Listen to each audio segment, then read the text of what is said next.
Sekali lagi katakan.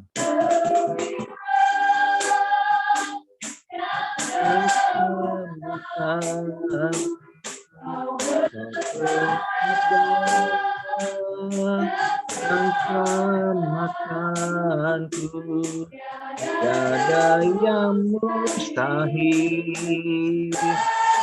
bagimu. Yesus, ku percaya padamu. Yesus, percaya padamu. Yesus, ku percaya padamu. Benar, kita satukan hati kita. Benar ya Bapa. Inilah pengakuan iman kami ya Bapa. Kami tetap percaya kepada Engkau ya Bapa. Firman-Mu ya dan amin. Firman-Mu yang dapat menegur kami. Firman-Mu yang dapat menguatkan iman kami ya Bapa. Kami percaya, kami minta tuntunan dari Roh Kudus ya Bapa. Untuk firman-Mu pada malam hari ini Bapa. Biarlah firman-Mu benar-benar menjadi rema di dalam kehidupan kami ya Bapa. Bukan hanya sekedar logos Bapa, tapi menjadi rema di dalam kehidupan kami ya Bapa. Kami percaya tanpa firman kami tidak bisa apa-apa Bapa. Kami percaya firman-Mu yang berkuasa Tuhan. Karena Engkau sendiri yang berkata-kata pada malam hari ini ya Bapa. Kami minta biarlah kuasa Roh Kudus sendiri yang ambil alih ibadah KTB pada malam hari ini Bapa. Sembunyikan hamba-Mu di belakang salib-Mu Bapa. Biarlah kuasa-Mu nyata, mujizat-Mu nyata, dan firman-Mu yang berkuasa yang menegur kami pada malam hari ini, sehingga kami diubahkan menjadi anak-anak Tuhan, menjadi anak-anak yang baik, anak-anak yang menurut perintah-Mu saja ya Bapa.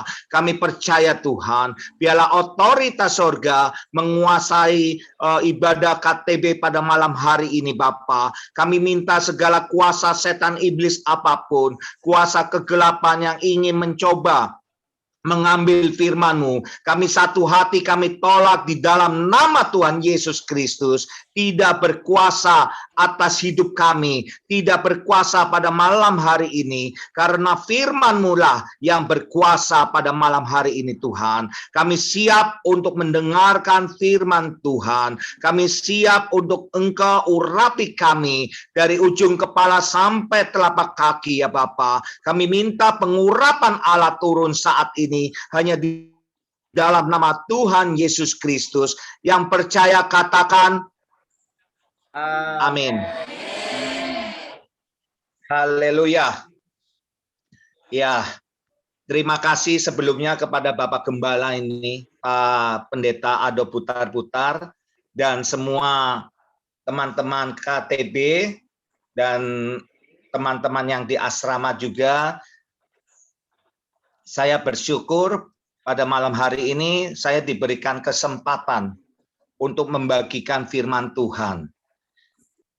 Sebelum membagikan firman Tuhan, saya ingin bertanya sama saudara semuanya, Bapak Ibu, dan juga teman-teman, rekan-rekan sekerja Allah.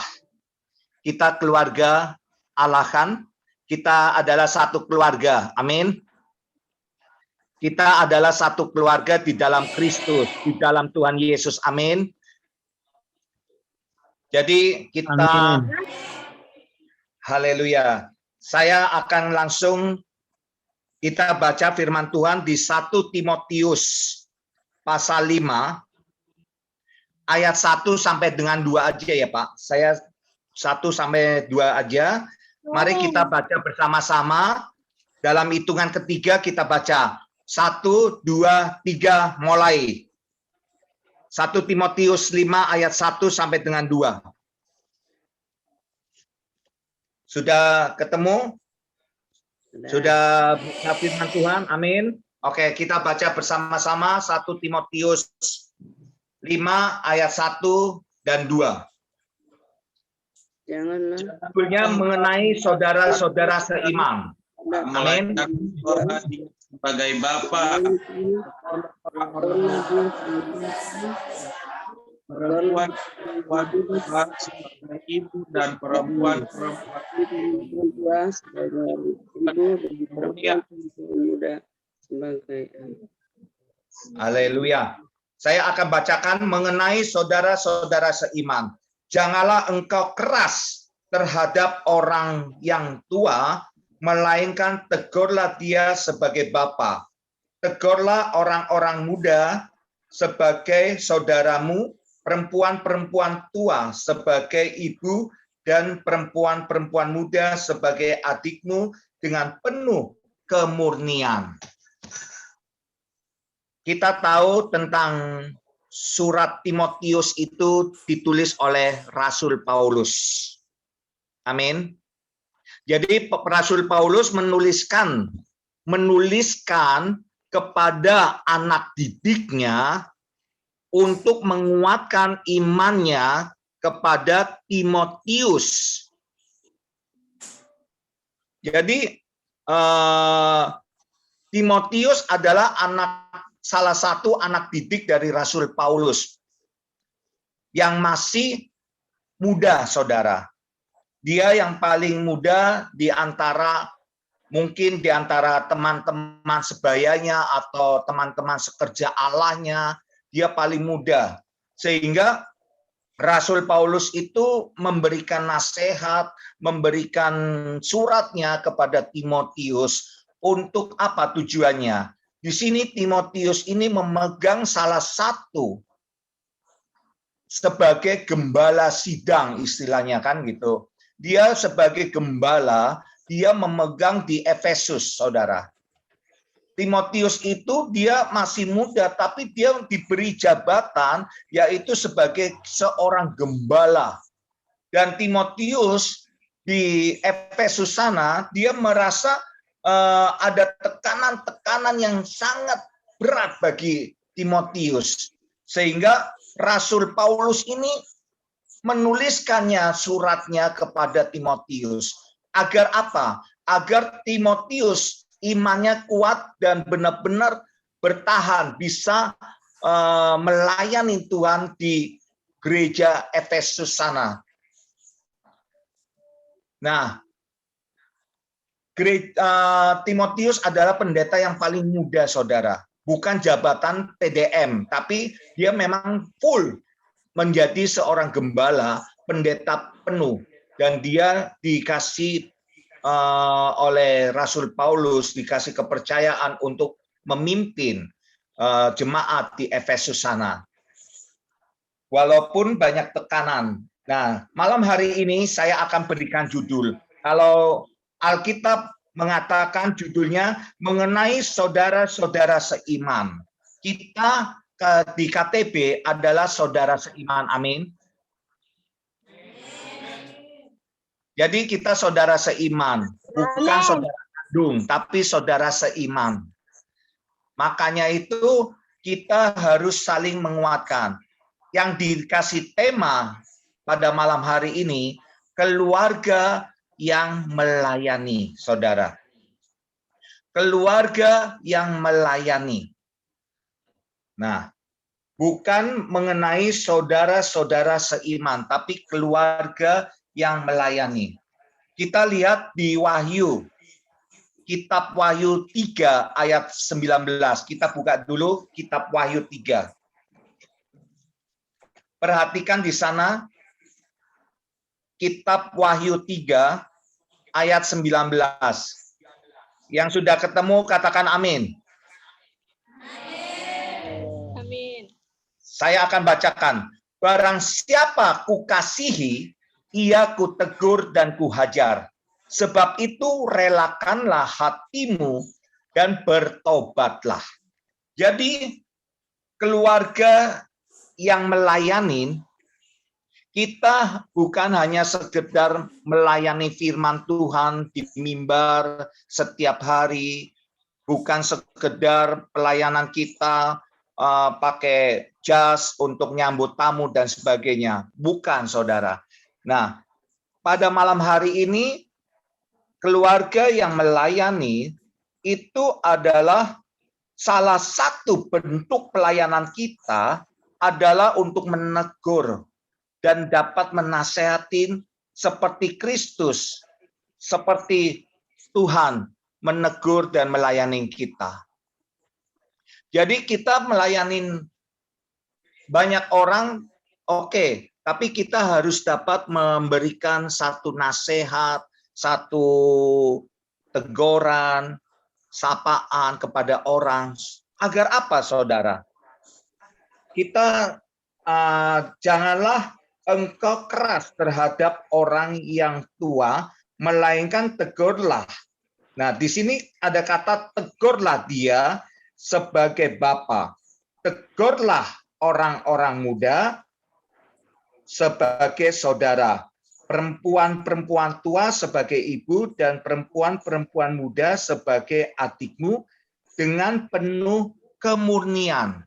Nah, kalau kita baca tentang kita menegur, bermacam-macam kan kita namanya teguran. Tapi yang Tuhan mau di sini tegurannya teguran kasih, saudara.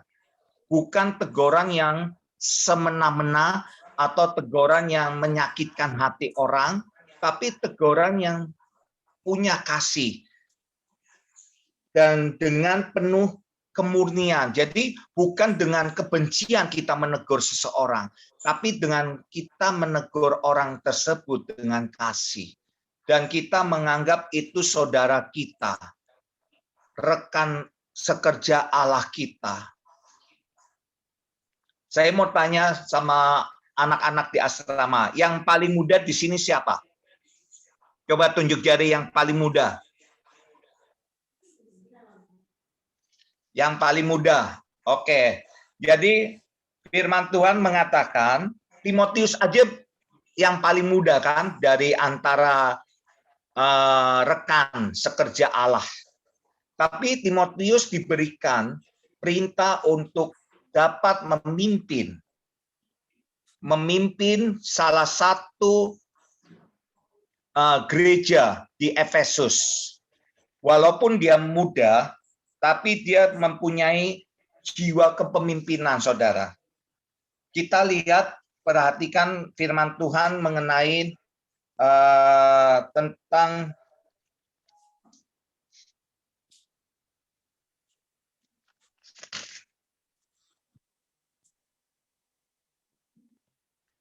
kita buka firman Tuhan.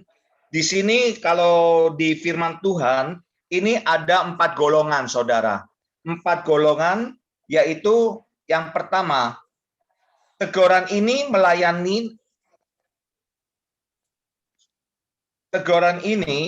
melayani kepada orang-orang tua. Yang pertama orang-orang tua kan. Yang kedua orang-orang muda. Yang ketiga perempuan-perempuan tua. Yang keempat perempuan muda. Jadi kategori kita menegur itu, Timotius itu ada 4 golongan, yaitu orang tua, laki-laki orang tua. Itu kalau laki-laki orang tua sekitar umur 50 ke atas mungkin ya, Pak Gembala. Kalau anak orang tua umur berapa Pak Gembala? Pak Pendeta Adot? Sudah berkeluarga, ada orang tua. Yang sudah berkeluarga atau Kalau udah usia lanjut 60 ke atas. 60 tahun ke atas ya Pak. Oke. Jadi teguran ini itu ada 4 golongan, yaitu pertama laki-laki tua, yang kedua orang-orang muda, yang ketiga perempuan-perempuan tua, dan yang keempat perempuan-perempuan muda. Konotasi teguran ini bisa positif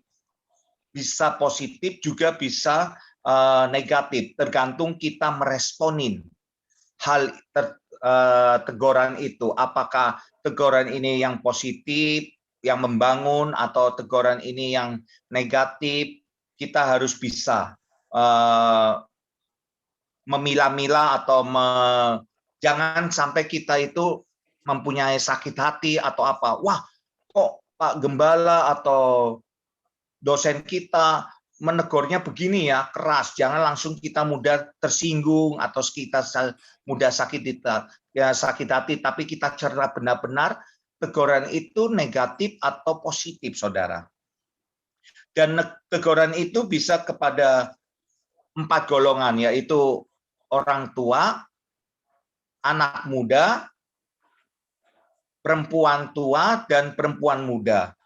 Keterangan menegur kepada orang tua atau sebagai bapak bisa melewati hati.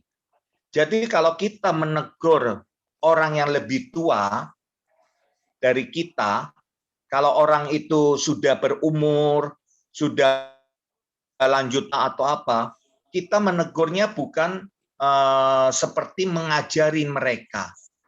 Tapi kita teguran yang benar-benar dari hati kita.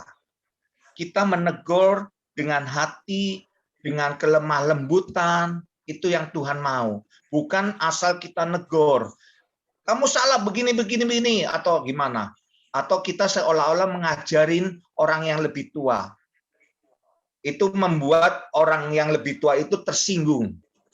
Bukan merasa, waduh saya ditegur dengan baik atau apa, tapi membuat orang tua itu tersinggung. Malah orang yang lebih tua itu akan berkata, kamu kan belum pernah makan asam garam. Jangan begitulah negornya, jangan nasihatin saya kan lebih pengalaman begini dan sebagainya. Tapi tegurlah dengan hati. Berbicara hati yang murni, benar-benar kita menegurnya dengan kasih. Bukan asal sembarangan negor atau kita sembarangan berkata-kata kepada yang lebih tua. Kita hormati sebagai orang tua kita. Dan kita juga kalau menegur orang tua itu bukan dengan kekerasan, bukan dengan nada yang tinggi. Oh, kamu salah begini, Pak. Nggak bisa, Pak. Begini.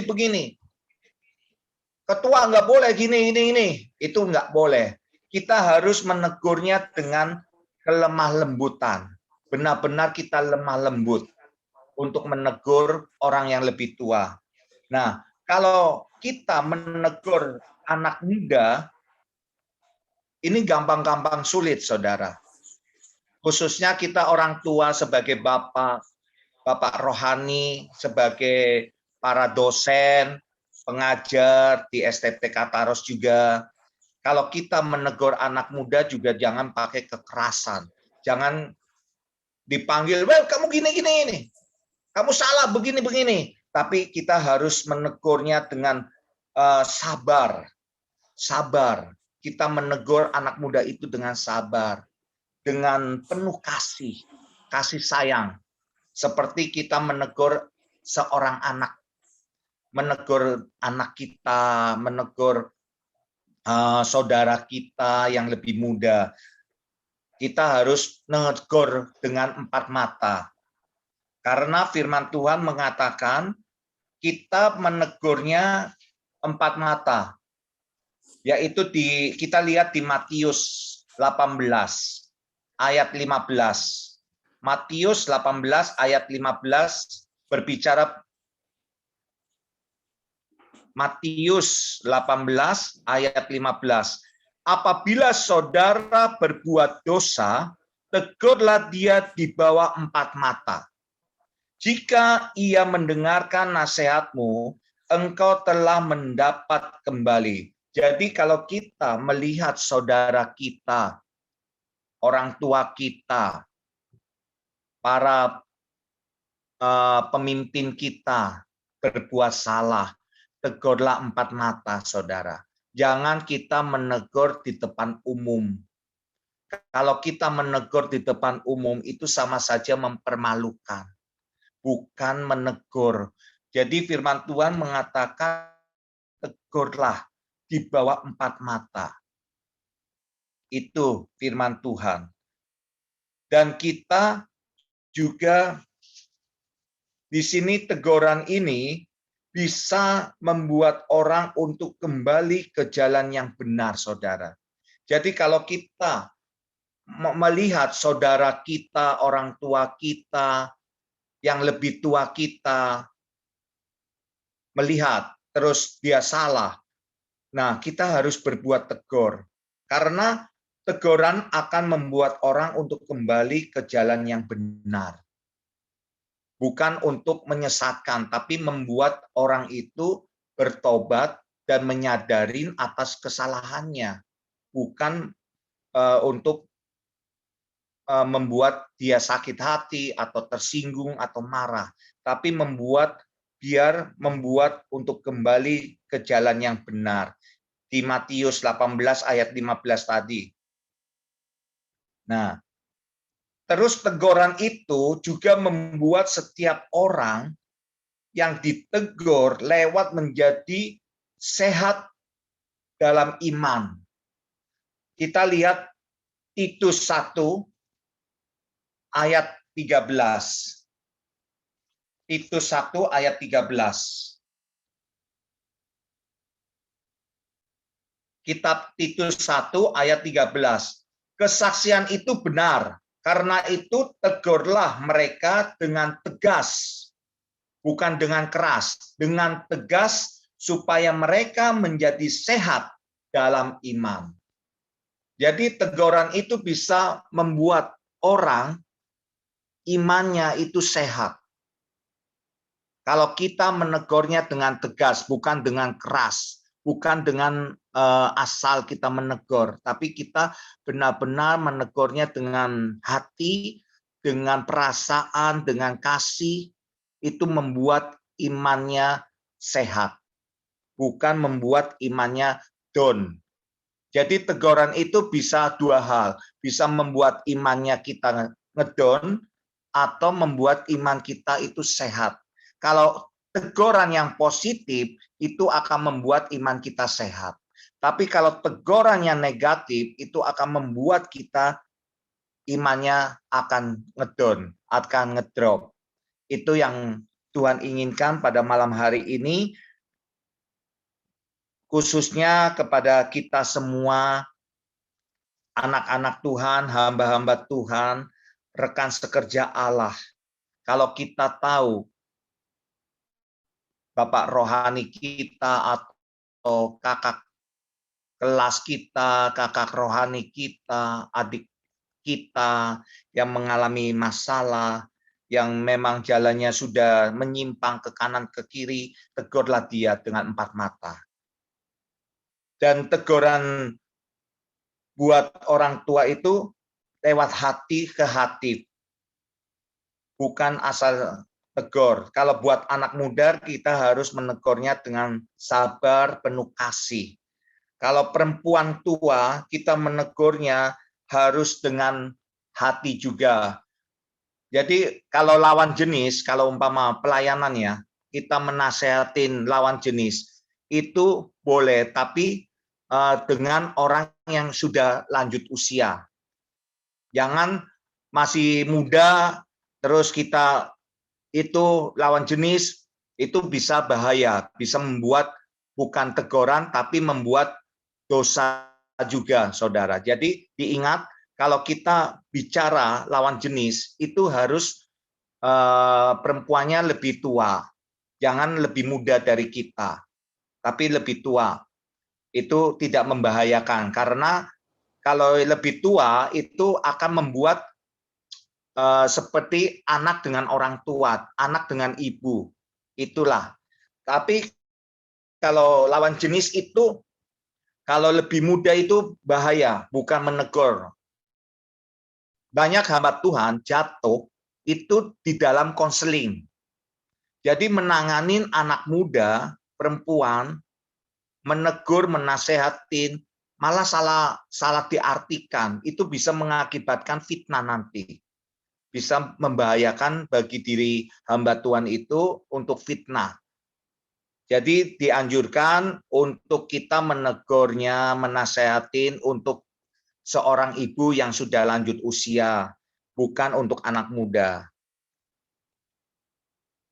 Dan poin-poinnya kenapa kita harus melayani dengan cara menegur itu ada 2. Yang pertama, karena teguran akan membuat orang untuk kembali ke jalan yang benar. Di Matius 18 ayat 15. Teguran itu membuat setiap orang yang ditegur lewat menjadi sehat imannya. Itu di Titus 1 ayat 13. Kesimpulannya di sini kita sama-sama baca di 2 Timotius 3 ayat 15.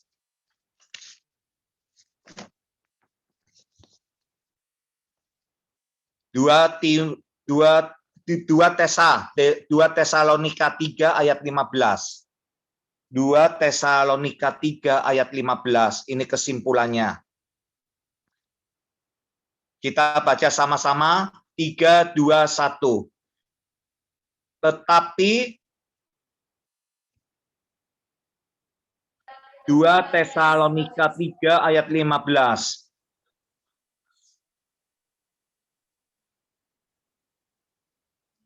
Halo? Ya, dengar suara saya? 2 Tesalonika 3 ayat 15. Tetapi janganlah anggap dirimu sebagai musuh. Tetapi janganlah anggap dia sebagai musuh. Tetapi tegurlah dia sebagai seorang saudara. Amin. Inilah firman Tuhan pada malam hari ini. Biarlah menjadi kekuatan bagi kita. Mari kita satukan hati, kita doa. Terima kasih Bapa, terima kasih Tuhan Yesus Kristus. Biarlah firman-Mu menjadi kekuatan bagi kami ya Bapa. Terus berikan kami hikmat-Mu Bapa. Biarlah firman-Mu benar-benar menguatkan iman kami pada malam hari ini Tuhan. Kami percaya kuasa Roh Kudus sendiri yang ambil alih semuanya ya Bapa. Dalam nama Tuhan Yesus, haleluya, amin. Saya kembalikan ke Bapak Gembala.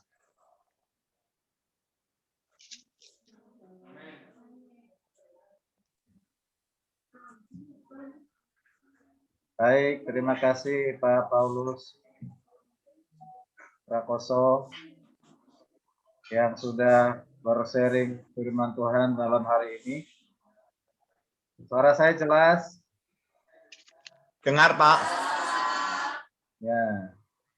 Sorry, saya sudah chat tadi kenapa kami pakai masker. Ya, dibaca. Baik, terima kasih firman Tuhan hari ini ya. Saya percaya memberkati kita semuanya. Ini tadi ada bergabung Jimmy sama Erika ya. Dan ada Pak Sudirman. Pak Sudirman ini, oh, puji Tuhan. Ya, namanya Pak Paulus ya, puji Tuhan ya. Terima kasih untuk semuanya bergabung. Jadi firman Tuhan hari ini bagus ya, sangat bagus. Mengapa saya katakan bagus? Di dalam keluarga, ya, atau keluarga terutama yang seiman, ya seiman, apalagi satu jemaat, untuk saling menegur itu baik dan bagus, dan itu memang perintah Tuhan ya. Ya, kalau ada kita melihat sesama kita melakukan kesalahan atau bertentangan dengan firman Tuhan, kita tidak boleh berpangku tangan atau diamkan atau merasa udahlah, dia kan udah besar, itu kan udah dewasa, sehingga kita asuh dan tidak mau menegurnya, kan? Dia kan udah besar, dia juga sudah sekolah Alkitab atau bla bla bla yang lain. Tidak. Kalau kita melihat sesama teman kita seiman, apalagi itu satu jemaat, melakukan pelanggaran, kesalahan apapun itu bentuknya, kita harus termotivasi untuk menegurnya. Ya, menegurnya.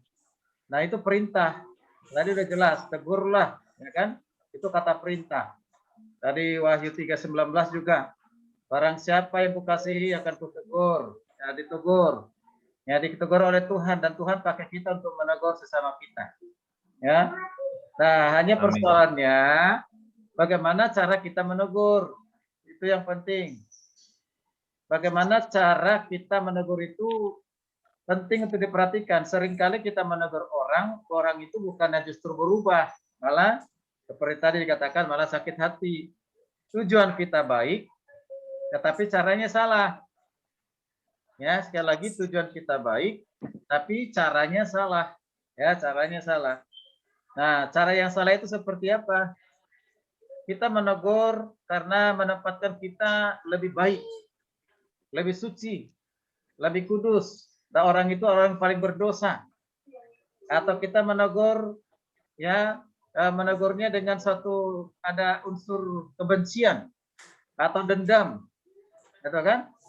Kita menegur dengan cara supaya kita dihargai, dihormati. Nah itu cara-cara seperti itu nggak pas. Jadi menegurnya tadi Paulus sudah mengajarkan ya di Timotius yang dibaca tadi itu luar biasa. Ya, tadi kata kuncinya tegur, lalu kedua cara menegurnya diajari oleh Paulus.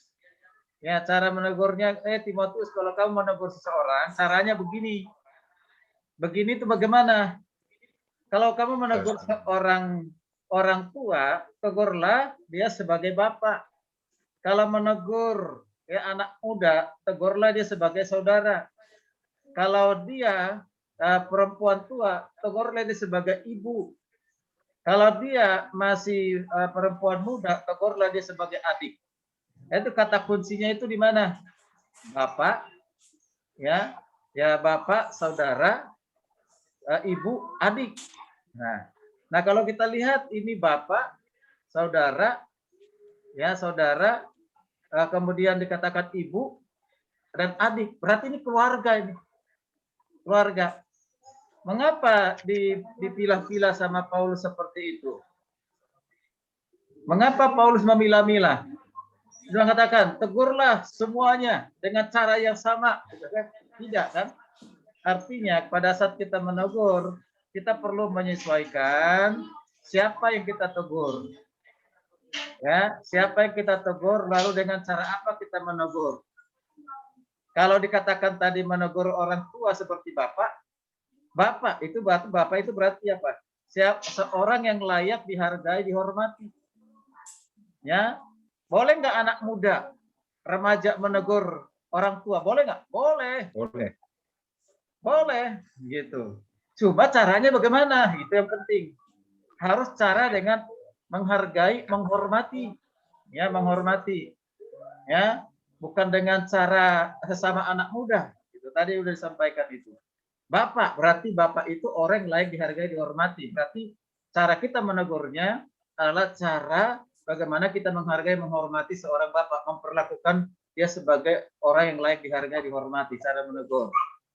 Ya kan? Ya, misalnya, ya jangan begini. Bapak itu kan udah tua, percuma udah tua, tapi tidak menjadi contoh buat anak-anaknya. Atau juga tetap merokok. Ya kan? Nah, tua tapi nggak ada berguna. Nah, yang begitu-gitu kan?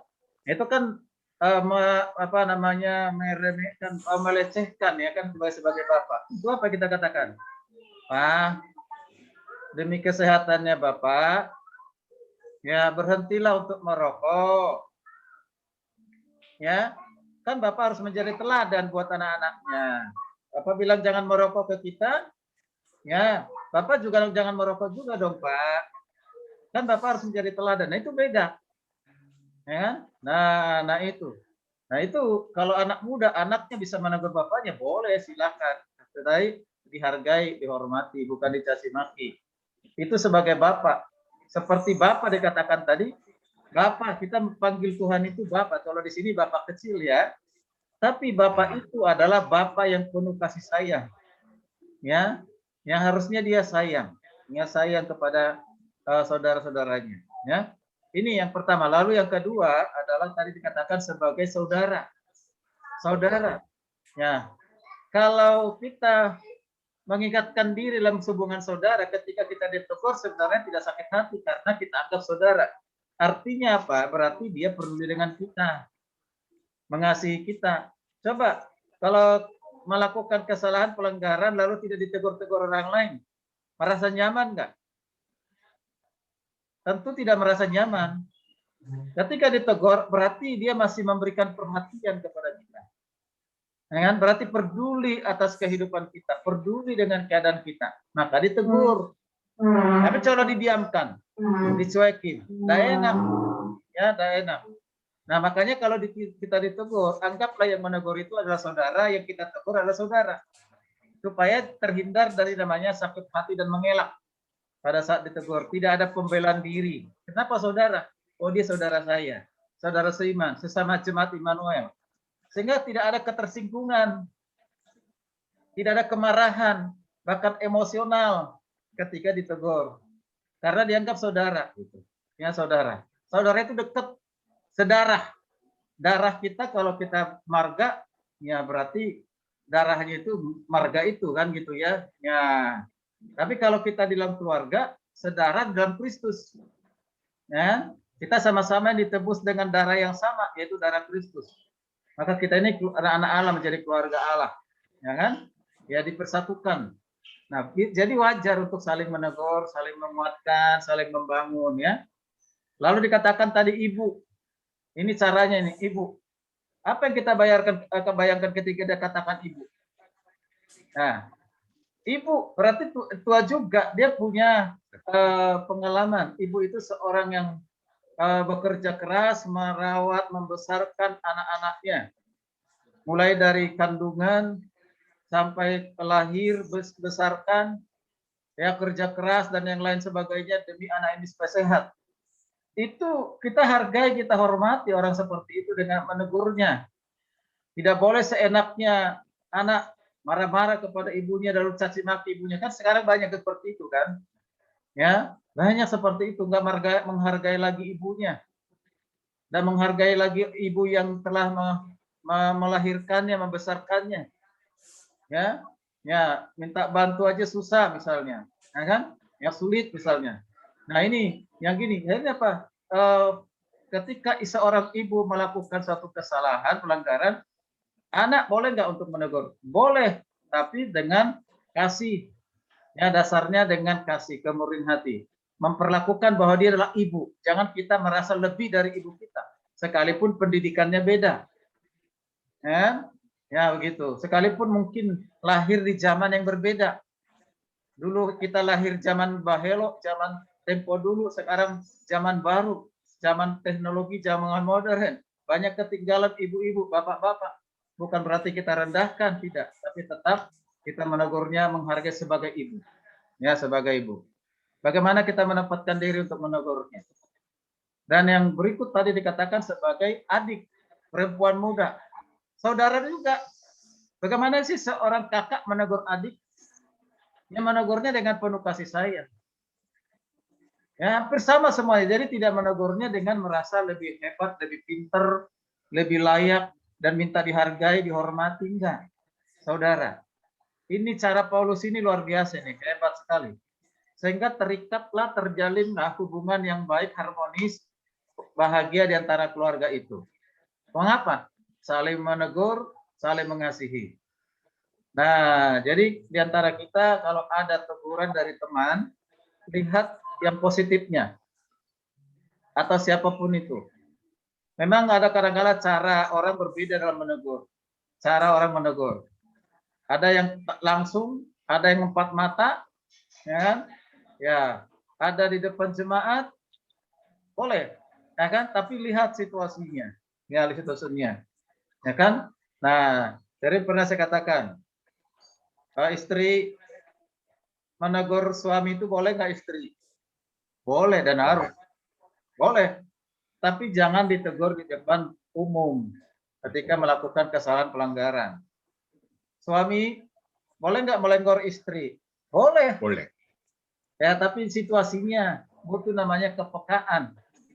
Mengapa? Karena masing-masing baik bapak maupun ibu punya namanya harga diri. Ya, harga diri. Ya, yang harga diri ya wajar itu selalu menempatkan untuk layak dihargai, dihormati. Ya, itu kebutuhan. Jadi kebutuhan manusia itu laki-laki perempuan sama, ingin dihargai, dicintai, mencintai dan menghargai. Nah, ini dihormati. Nah, ini kebutuhan kita itu. Ya, kebutuhan kita itu. Nah, karena itu bagaimana kita cara memperlakukan sesama kita, harus kita tahu itu. Jangan sampai membuat suami merasa geram dan marah karena ditegur di depan banyak orang. Ya, ya, saya kurang setuju pada salah satu pendeta mengatakan ya dari mimbar langsung menegur tembak langsung istrinya. Apa? Ya kan? Nah, kalau istri ya biar firman Tuhan sampaikan lalu kita tegur diskusi di rumah aja di kamar. Ya kan? Jangan langsung tembak langsung nggak boleh menyebut seperti istri saya ini. Ya kan? Ya kan kelakuannya begini begini begini. Dan layak menjadi ibu buat saya. Ada yang mengatakan seperti itu. Ini firman katanya begitu. Ya, istrinya kalau saya pikir itu pasti terluka, bukan malah sembuh. Ya kan gitu ya. Nah itu bukan kata orang, saya dengar sendiri, saya duduk diam dengar kan gitu. Waduh, kok caranya seperti ini gitu. Apalagi sudah mengatakan, misalnya contohnya, ya istri saya itu seperti apa namanya, apa itu ayam itu di belakang itu apa itu namanya? Pantat ayam gitu. Nah, gitu ngomong gitu kan nggak bagus sebenarnya kan gitu ke depan orang. Istri saya tuh karena kalau udah cerewet seperti pantat ayam katanya begitu. Nah ini kan nggak berhikmat tapi katakan itu firman. Nah ini jadi harus kita hikmat lah. Istri mana kami itu lihat di mana kita menegurnya, ya kapan kita menegurnya. Nah itu dan bagaimana caranya kita menegurnya. Demikian juga bapak-bapak pada saat dengan istri.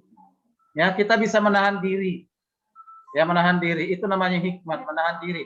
Nanti jangan langsung dilampiaskan di depan orang lain. Ya, ini memang kita belajar untuk menguasai hal itu. Ya, ini sampaikan. Lalu terakhir, itu dasarnya adalah tadi sudah disampaikan kasih dan kemurnian hati. Kasih dan kemurnian hati. Itu dasar kita. Karena kita mengasihi, kita tegur dengan ketulusan hati, dengan kan dikatakan tadi di ayat yang terakhir itu pasal 2 ya, ayat 2 kan. Ya, sebagai adikmu dengan penuh kemurnian hati. Penuh kemurnian hati ini bukan saja untuk adik, tapi ini untuk semua yang tadi, untuk orang tua, ya laki-laki tua, perempuan tua, ya anak muda dan perempuan muda. Dengan apa? Kemurnian hati. Ya, dengan kataros, ya kita menegur orang lain. Jangan ada motivasi yang lain, apalagi unsur dendam, sakit hati dan lain-lain, jangan.